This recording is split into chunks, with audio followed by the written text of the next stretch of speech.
শনিবার লালগোলার MN academy ময়দান থেকে DYFI এর মিছিল শুরু হয়ে ডাকবাংলো মোড়ে শেষ হয়। মিছিলে অংশ নেন ডিওয়াইএফআই এর নেত্রী মীনাক্ষী মুখার্জি, জেলা সম্পাদক সন্দীপন দাস, জেলা সভাপতি সৈয়দ নুরুল হাসান ও অন্যান্য নেতৃত্ববৃন্দ।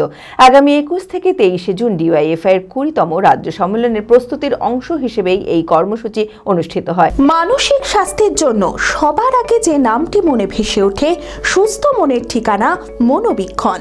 যোগাযোগ নাম্বার 7477799516।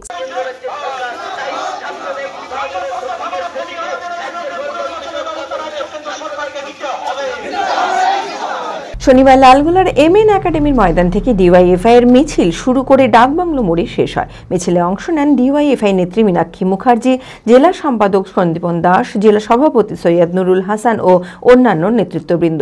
মীনাক্ষী মুখার্জি অভিযোগ করেন, রাজ্যের পরিযায়ী শ্রমিকদের ফিরিয়ে এনে কাজ না দিয়ে তৃণমূল ও বিজেপি ধর্মের উস্কানি দিয়ে সাধারণ মানুষকে বিভ্রান্ত করছে। তিনি বলেন, এই দুই দল আসলে ভেতরে ভেতরে এক। আগামী 21 থেকে 23 জুন ডিওয়াইএফআই এর 20তম রাজ্য সম্মেলনের প্রস্তুতির অংশ হিসেবে এই কর্মসূচি অনুষ্ঠিত হয়। মীনাক্ষী বিজেপিকে কটাক্ষ করে বলে, সাম্প্রদায়িক বিষয়ে এখন বিজেপির মাথায় ছাতা ধরা হয়েছে। তিনি দাবি করেন, বাম আমলে কোনো নেতা পুলিশকে এইভাবে ব্যবহার করতেন না, যেমনটা এখন দেখা যাচ্ছে।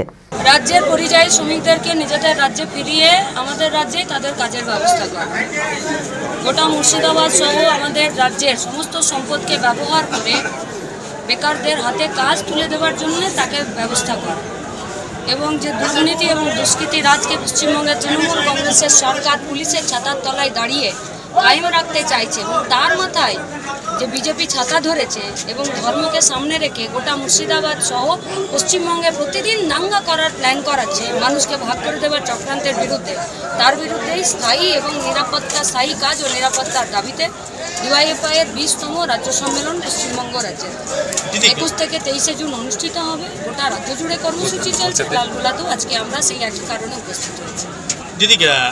মানে আপনিও অনুব্রতের কর্মকাণ্ড সম্পর্কে সব জানেন, জানে না একমাত্র মমতা ব্যানার্জি।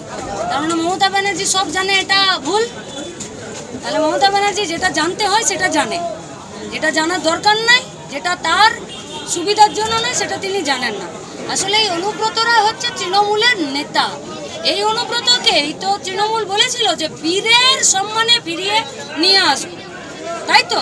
তাহলে পুলিশকে আক্রমণকারী, মানুষকে মারধর করা, দিয়াল লটারিতে কোটি কোটি টাকা কামানো, গরু চুরিতে চোরের তকমা পাওয়া, তিহার জেল কেটে আসা, এরা যদি ওদের বীর হয়, আপনাদের মাধ্যমে গোটা রাজ্যের মানুষকে আমরা সিদ্ধান্ত নিতে অনুরোধ জানাবো যে বীরেদের দলকে চান না।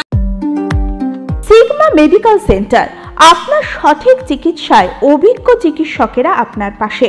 সোমবার থেকে শনিবার প্রতিদিন এখানে বসছেন অভিজ্ঞ জেনারেল ও ল্যাপ্রোস্কোপিক সার্জন ডক্টর জামশেদ মোল্লা।